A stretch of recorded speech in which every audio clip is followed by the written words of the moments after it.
This is a special presentation. The program you are about to hear is a work of speculative fiction. Although the events depicted are fictional, the institutions, laws, treaties, capabilities, and public officials referenced throughout this presentation are real. This simulation is based on publicly available information and explores one possible chain of events that could emerge if long-standing assumptions were to fail. It is not a prediction. It is not based on classified information. It is intended solely as an examination of strategic risk. Viewer discretion is advised. Access and allies. When access becomes a weapon, every institution built to preserve peace begins to fail. A note. Before we begin, nothing in the pages that follow has happened. This is not a prediction, not a leak, not a warning of something already in motion. It's a simulation. The kind a general runs on a border he prays never gets crossed. Built entirely out of facts that are true today, and one question about where they could lead tomorrow. Part 1. A law of physics.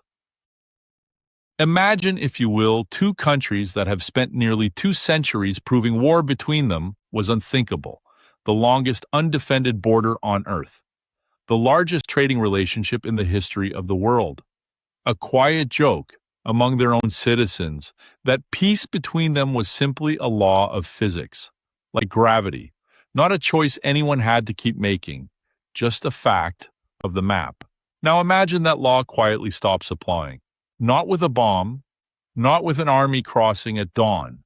It starts the way these things always start. Small, almost forgettable. Part 2. The spark. It's already happened once in miniature. In March of 2025, Ontario Premier Doug Ford slapped a 25% surcharge on electricity exports to Michigan, Minnesota, and New York. Retaliation for a tariff war he didn't start. If the United States escalates, he said, I will not hesitate to shut the electricity off completely. Trump answered within a day, threatening a national emergency over electricity and doubling steel tariffs to 50%. 48 hours later, both men blinked. Ford suspended the surcharge. The lights stayed on. The story died in a news cycle, the way these things usually do. In our simulation, nobody blinks. A different premier, a worse month, a president who's already floated annexing the country out loud more than once, and this time the surcharge doesn't come off. The shutoff isn't a threat anymore. A few million homes and businesses in the American Northeast go dark over a trade dispute most of the people affected couldn't explain if you ask them. It's a small thing, as these things go. It just happens to be the small thing that doesn't get walked back. In a bar somewhere in Ontario, someone glances up at the score crawl mid-period and stops mid-sentence. There's no way that's real, somebody says, half a laugh in it, and nobody laughs back. The game keeps playing behind the scroll of text. Nobody in the room is really watching anymore. By the second bulletin, the premiere, the shutoff, and now this, the anchor's voice has that particular flatness reserved for news nobody has found the right tone for yet. Troop movement, the crawl says, along the border. Confirmed, not rumored. It wouldn't be the first time a fight this size dragged both countries somewhere neither one meant to go. In 1812, the United States marched north over trade, impressment, and a president convinced Canada would fall in weeks. It didn't. The war dragged on for 2.5 years, and before it was over, American troops had burned York, and British and Canadian troops had burned the White House in return. Nobody who started that war thought they were lighting that fuse either. At Derbyline, Vermont, a town so fused with Stansted, Quebec, that a line of black tape running through the local library marks the only border most residents ever had to think about. The fiction of an open frontier had already been thinning for a year before any of this happened. The library's American entrance, open to Canadians without a passport for more than a century, had been sealed off, agents posted where there used to just be a sidewalk. Vermont's own tourism numbers had cratered by nearly 40%, and the state's economists had been warning anyone who'd listen that a border this porous doesn't survive contempt indefinitely, only affection. Almost nobody outside Vermont had been paying attention. Nobody's paying anything but attention now. At a crossing that waved the same two guards through slow Tuesday afternoons for 20 years, they stand on either side of a barrier. Neither one raised himself. "Are you kidding me?" says the American. Not really a question. "No," says the Canadian. Neither one moves for a moment.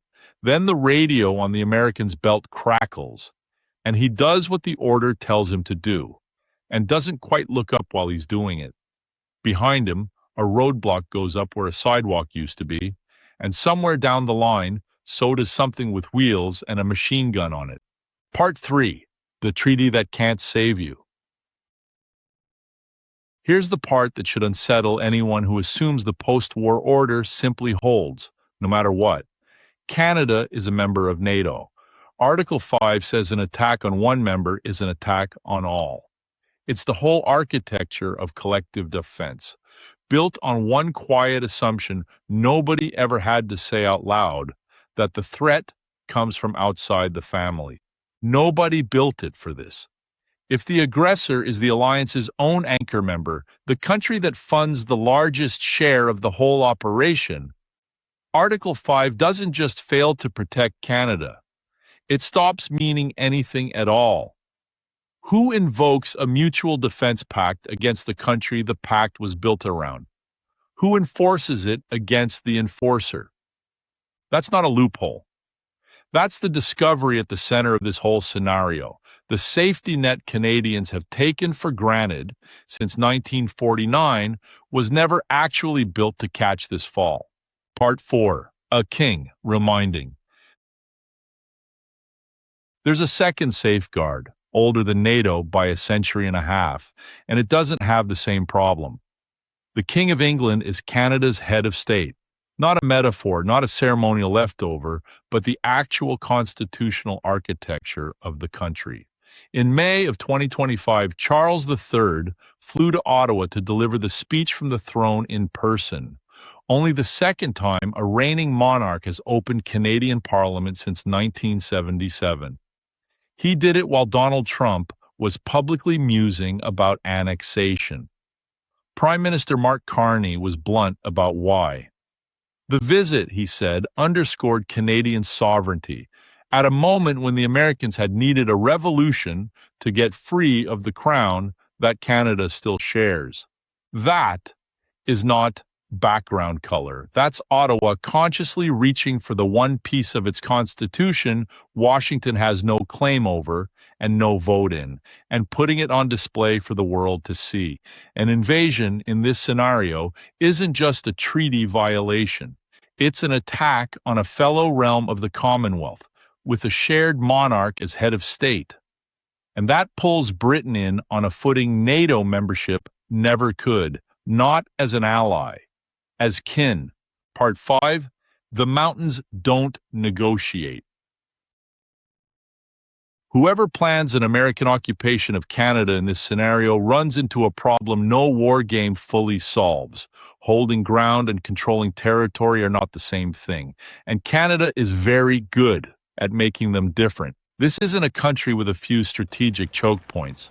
It's a population strung out along a narrow shelf near the border, backed by a landmass so large and so cold that controlling it would mean something closer to controlling 2 or 3 population corridors and calling the rest pacified. Military history has proven the same principle for 2 centuries running in more places than anyone can count. Distance, terrain, and a population that knows both intimately turn occupation into a different kind of war than invasion. The math has never needed a specific war to prove it, only a big enough map and a population determined enough not to fold. Canada has both. An occupying force doesn't get defeated in a scenario like this one. It just never actually wins. It bleeds slowly for years, the way these things always do once the shooting stops being the hard part. Part 6. A military already spread thin. None of this happens to a United States with a free hand. Not far down this road, the same country attempting to hold Canadian territory is still entangled in the Middle East, still managing the fallout of Iran, still maintaining a base network numbering in the hundreds across the globe. Occupying and holding a country the size of Canada is a fundamentally different problem than a quick strike, and it's one more front for a military that already has too many. Afghanistan and Iraq are the ghosts standing in the room the planners in this scenario refuse to look at directly. Part 7. An unlikely pressure, not an unlikely ally. There's a complication in this scenario that has nothing to do with loyalty to Canada and everything to do with self-interest, which is exactly why it's believable. Alberta's Trans Mountain Pipeline, expanded in 2024, was built to get Canadian crude to Asian markets instead of just American ones. It worked. China is now the single largest buyer of oil moving through that pipeline, having overtaken the United States, and Ottawa has spent the past 2 years deliberately deepening that relationship. New pipeline capacity, a proposed deepwater port, a supply line built explicitly to diversify away from Washington's unpredictability. China didn't do this out of friendship. It did it because it didn't want to depend on a supplier it couldn't trust, the United States included. An invasion that disrupts Alberta's oil corridor to the coast doesn't just threaten a neighbor, it threatens a supply line Beijing has spent 2 years and billions of dollars insulating itself with. China doesn't need to like Canada to lean on Washington over this. It just needs functioning ports and pipelines. And a war is very good at threatening both. That's an unlikely ally in the only sense that actually holds up. Not a friend, just an interest that happens for the moment to point the same direction as yours. Part 8. The country that doesn't agree with itself. Wars are supposed to unify a country, at least for a while. This one doesn't, and it exposes something that was always true and rarely said out loud. The United States isn't one economy or one political culture wearing a single flag. It's several. California's economy alone ranks 4th largest in the world, ahead of Japan. Texas isn't far behind it. Border states like Michigan, Minnesota, New York, and Vermont have generations of cross-border families, cross-border trade, and cross-border electricity contracts. The very infrastructure this war started, over. None of that requires anyone to actually secede for the fracture to be real. It requires governors refusing to activate the National Guard for a fight they didn't choose, state legislatures quietly debating resolutions nobody expected to take seriously a decade ago, and 2 economies the size of G7 nations discovering they don't agree on what their own country is doing. It shows up smaller too. And this is where it actually hurts. Canadians in Los Angeles have joked for decades that their city is the 4th largest Canadian city in North America. A line that traces back to real 1980s emigration data and has never quite stopped feeling true, whether or not the number still holds exactly. Millions of families like that sit on both sides of this border, not as statistics, but as people. Somewhere in the United States in this scenario, a man picks up the phone to call his mother in Canada. He doesn't know for the first time in his life whether the call is going to go through. She answers on the second ring, and for a moment neither one says much of anything. She just listens to make sure the line is still open. That's the part of a war like this that never makes a casualty list. And it's the part that does the most lasting damage to a country's idea of itself. Part 9. The world is watching and taking notes. Every rival the United States has ever had gets a gift it didn't have to lift a finger for. A superpower attacking the one neighbor it never had to fear. in front of everyone. NATO doesn't recover from this in any recognizable form. European allies who spent 75 years building their security around American guarantees start quietly rebuilding around each other instead. The phrase leader of the free world stops being something anyone says without an edge in their voice. That's isolation, and it's not a mood, it's structural. Alliances rebuilt without you at the table. Currencies and trade routes rerouted around your unpredictability. A seat at the head of the table that simply isn't offered again the same way. Part 10. What this simulation was actually about. Again, plainly, none of what you just read is a forecast. It's an argument told as a story about how little of the peace on this continent was ever actually guaranteed, just habitual and unexamined, right up until someone stopped honoring it. Every safeguard we assume would stop something like this from happening was built on the idea that the threat comes from outside the family. NATO assumed the enemy wasn't its own anchor member. The Crown assumed Canadians would need reminding it still mattered, not rescuing by it.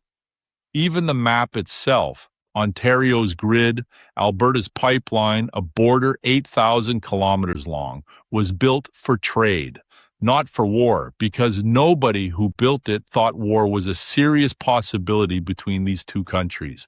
Canada survives this in every version of the simulation, bruised, changed, occupied in places, but standing, the way it always has. The United States does not come out the other side.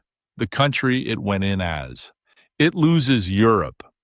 It loses the easy assumption that the rest of the world takes its word at face value, and it discovers in real time just how many different countries have been quietly sharing one flag all along. We are not there. This was only a simulation, but simulations exist for a reason. So that if the real thing ever starts to rhyme with them, somebody notices before it's too late for the noticing to matter. Trust, once spent, is the one resource no military on Earth can replenish. You have been listening to a special presentation from The Canadianist. Access and Allies is a work of speculative fiction. Based on publicly available information, the events portrayed were created to explore strategic risk and are not intended as a prediction of future events. For additional analysis and commentary, visit thecanadianist.news. This has been a special presentation of The Canadianist.